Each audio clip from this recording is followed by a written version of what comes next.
La croix était douloureuse, le tombeau était réel, mais la résurrection est la preuve que rien n'est impossible à Dieu. Jésus est vivant. Et il peut changer ta vie aujourd'hui. Merci de votre écoute, que le Seigneur vous bénisse abondamment. Après le dernier souffle de Jésus-Christ, tout semble terminé, le ciel est devenu calme, la foule est partie, et l'espoir semble avoir disparu. Mais est-ce vraiment la fin? Un homme courageux sort de l'ombre, un tombeau neuf est préparé, une pierre est roulée, et des gardes sont placés pour empêcher l'impossible. Les autorités pensent avoir tout contrôlé, tout sécurisé. Tout terminé, mais ce qu'ils ignorent, c'est que Dieu est sur le point de faire ce que personne ne peut arrêter. Dans cette vidéo, nous allons découvrir ensemble un moment souvent oublié, le silence avant le miracle, le calme avant la résurrection, reste jusqu'à la fin. Car ce passage va transformer ta manière de voir les moments où tout semble perdu.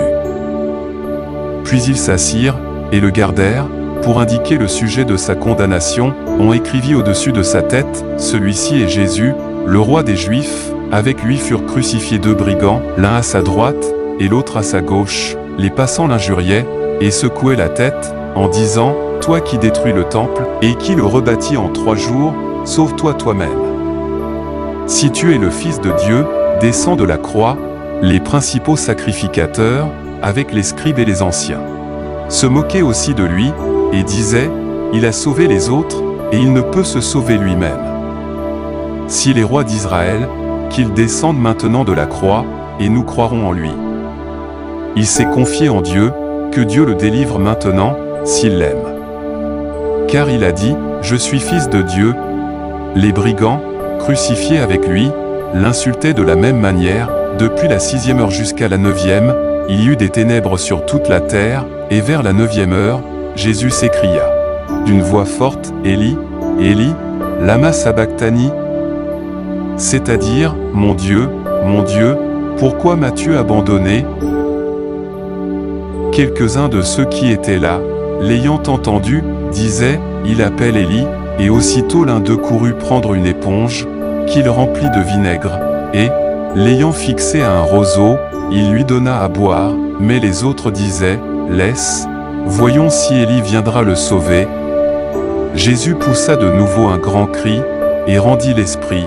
Et voici, le voile du temple se déchira en deux, depuis le haut jusqu'en bas, la terre trembla, les rochers se fendirent, les sépulcres s'ouvrirent, et plusieurs corps des saints qui étaient morts ressuscitèrent, étant sortis des sépulcres.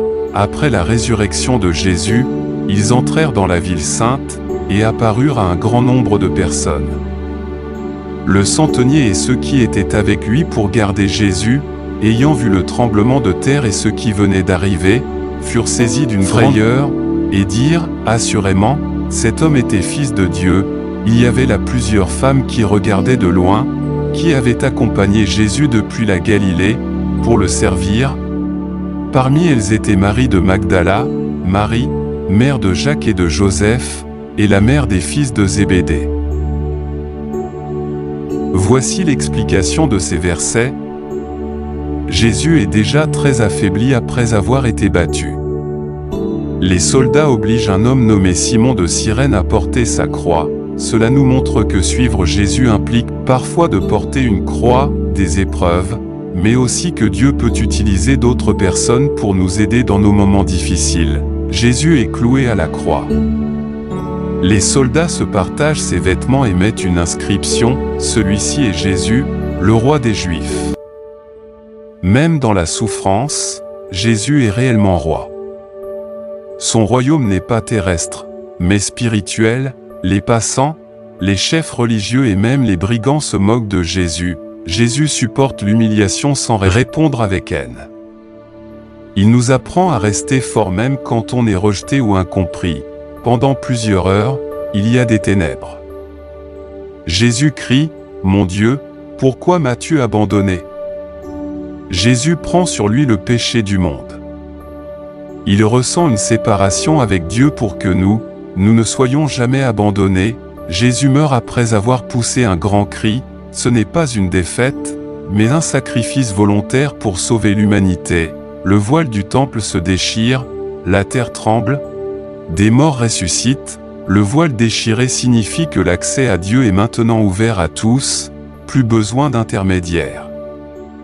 Jésus est le chemin direct vers Dieu. Le centenier dit, vraiment, cet homme était fils de Dieu. Même ceux qui ne croyaient pas reconnaissent la vérité face à ce qui s'est passé. Des femmes suivent Jésus de loin. Elles sont restées fidèles jusqu'à la fin. La vraie foi reste fidèle, même dans les moments les plus difficiles. Jésus a souffert par amour pour nous. Il a payé le prix du péché. Il a ouvert le chemin vers Dieu. La croix n'est pas la fin. C'est le début de la victoire. Et maintenant je vais vous parler de la mise au tombeau de Jésus. Le soir étant venu, arriva un homme riche d'Arimathée, nommé Joseph, lequel était aussi disciple de Jésus. Il se rendit vers Ponce Pilate, et demanda le corps de Jésus. Et Pilate ordonna de le remettre. Joseph prit le corps, l'enveloppa d'un linceul blanc, et le déposa dans un sépulcre neuf, qu'il s'était fait tailler dans le roc. Puis il roula une grande pierre à l'entrée du sépulcre, et il s'en alla.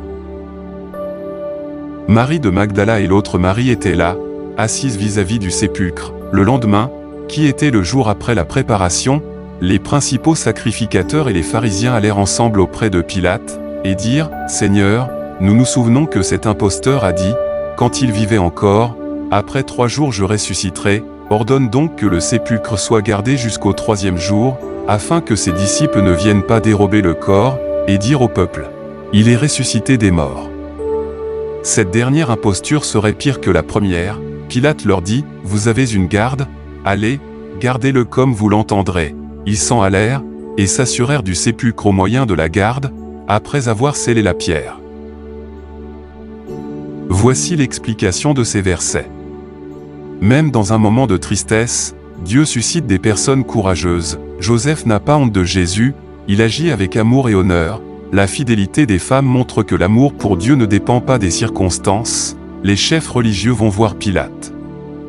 Ils se souviennent que Jésus avait dit qu'il ressusciterait après 3 jours. Ils ne croient pas vraiment, mais ils ont peur que cela soit vrai.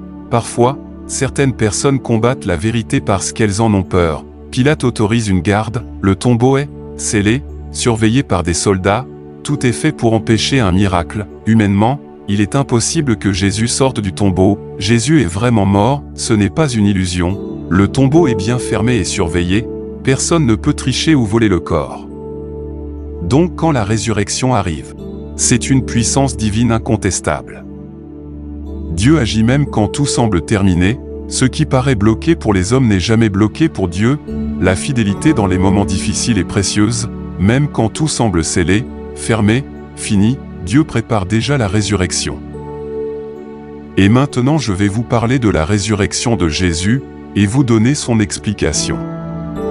Après le sabbat, à l'aube du 1er jour de la semaine, Marie de Magdala et l'autre Marie allèrent voir le sépulcre, et voici, il y eut un grand tremblement de terre, car un ange du Seigneur descendit du ciel, vint rouler la pierre, et s'assit dessus. Son aspect était comme l'éclair, et son vêtement blanc comme la neige.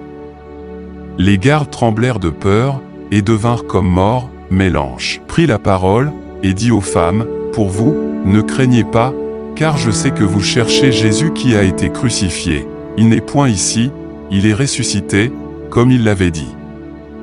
Venez, voyez le lieu où il était couché, et allez promptement dire à ses disciples qu'il est ressuscité des morts. Et voici, il vous précède en Galilée, c'est là que vous le verrez. » Voici, je vous l'ai dit, elles s'éloignèrent promptement du sépulcre, avec crainte et avec une grande joie, et elles coururent porter la nouvelle aux disciples. Voici l'explication de la résurrection de Jésus qui va vous étonner. Très tôt le matin, Marie de Magdala et l'autre Marie vont au tombeau. Elles aiment Jésus sincèrement, elles restent fidèles même après sa mort. Ceux qui cherchent Dieu avec un cœur sincère vivent des expériences extraordinaires. Un ange descend du ciel, roule la pierre, et un tremblement de terre se produit. Les gardes sont paralysés de peur, la puissance de Dieu dépasse toute force humaine. Ce que les hommes avaient fermé, Dieu l'ouvre facilement, rien ne peut arrêter le plan de Dieu. L'ange dit, « N'ayez pas peur. Jésus n'est plus ici, il est ressuscité. » La résurrection est une victoire réelle. Jésus avait dit la vérité. Les femmes doivent aller annoncer la nouvelle aux disciples. Dieu utilise des personnes simples pour annoncer de grandes choses. Elles deviennent les premières messagères de la résurrection. Toi aussi, tu peux annoncer ce que Dieu a fait dans ta vie. Elles partent avec deux émotions, la crainte, respect, puissance de Dieu, une grande joie, bonne nouvelle incroyable. La vraie rencontre avec Dieu produit à la fois respect et joie profonde. Ce passage nous montre que la mort n'a pas vaincu Jésus, le tombeau est vide, Dieu tient toujours ses promesses. Ce matin-là a changé l'histoire du monde, la pierre est roulée, le tombeau est vide, Jésus est vivant, et si Jésus est vivant, alors il peut transformer ta vie aujourd'hui. Enfin, nous pouvons en déduire que ce n'était pas juste une arrestation, ce n'était pas juste une croix, ce n'était pas juste un tombeau. Quand Jésus a été arrêté, tout semblait perdu. Quand il a été crucifié, l'espoir semblait mourir. Quand il a été mis au tombeau, tout semblait fini, la pierre était lourde. Le silence était profond, les cœurs étaient brisés, mais ce n'était pas la fin, le troisième jour. Tout a changé. La terre a tremblé, la pierre a été roulée, le tombeau est devenu vide. La mort pensait avoir gagné, mais Jésus s'est levé avec puissance, il a vaincu la mort, il a brisé les chaînes, il a ouvert le chemin vers la vie éternelle. Aujourd'hui, ce message est pour toi, peu importe la situation dans laquelle tu es, peu importe ce qui semble mort dans ta vie. Peu importe les pierres qui bloquent ton chemin, Dieu a encore le dernier mot. Si Jésus est sorti du tombeau, alors ton miracle peut aussi sortir de l'impossible. La croix était douloureuse, le tombeau était réel, mais la résurrection est la preuve que rien n'est impossible à Dieu. Jésus est vivant. Et il peut changer ta vie aujourd'hui. Merci de votre écoute, que le Seigneur vous bénisse abondamment. Au revoir et à bientôt. Si vous avez aimé, abonnez et partagez s'il vous plaît.